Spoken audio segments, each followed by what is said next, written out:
It's just been absolutely atrocious performance on all fronts. PayPal splits off from eBay. It starts trading at $41.63, and I think it closed the day at 40.62 or something like that, way back in 2015. We see the stock is below that level today at $40.98. On a 1-year basis, it's down 48%. On a year-to-date basis, it's down 29%. It's just been absolutely atrocious performance on all Yeah. fronts. And you look at the most recent earnings release, which we had Brad's cheat sheet for everybody to look at, and some of my favorite content that he posts on X, because you can quickly see, right after company reports, all the main metrics and how they performed. They missed on everything except total payment volume, which they beat by And that 0.8%. and that was a currency tailwind, so they really didn't beat on anything structurally. So yeah. So, Brad, what has gone wrong with PayPal? Yeah. So I've kind of looked back, and I know Apple Pay has spoiled me, but like, what exactly is happening, and how is the stock, I guess, just has not been able to find traction for years now?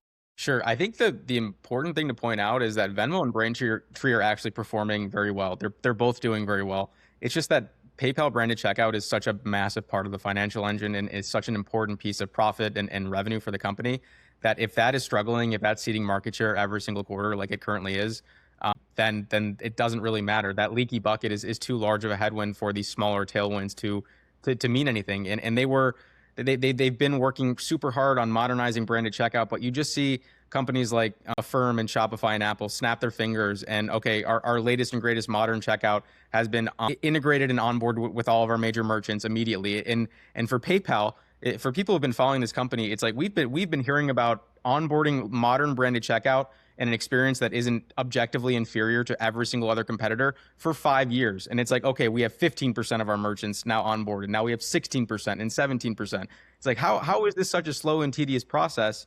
And then the frustrating thing is they brought in the new CEO who came in, Alex Chriss, a couple of years ago. We're going to put points on the board. We're going to earn back investor trust. We're going to do things the right way. And then that meant we're going to set investor day targets that we back off of like 4 months later. So much for keeping promises and earning back investor trust. So my next question was going to be if you think this is a value trap or buying opportunity, but it feels like everything about that was negative. You're not going to be, itching to buy this anytime soon. What could PayPal do to get you excited? So to answer your question, I don't think there is a scenario where I own this company again in the future. So this is just the ultimate value trap. So new investors coming in, you're saying stay away from this name. I don't think there's a ton of downside left from here. There's too much competition now, and they move too slowly combating that competition.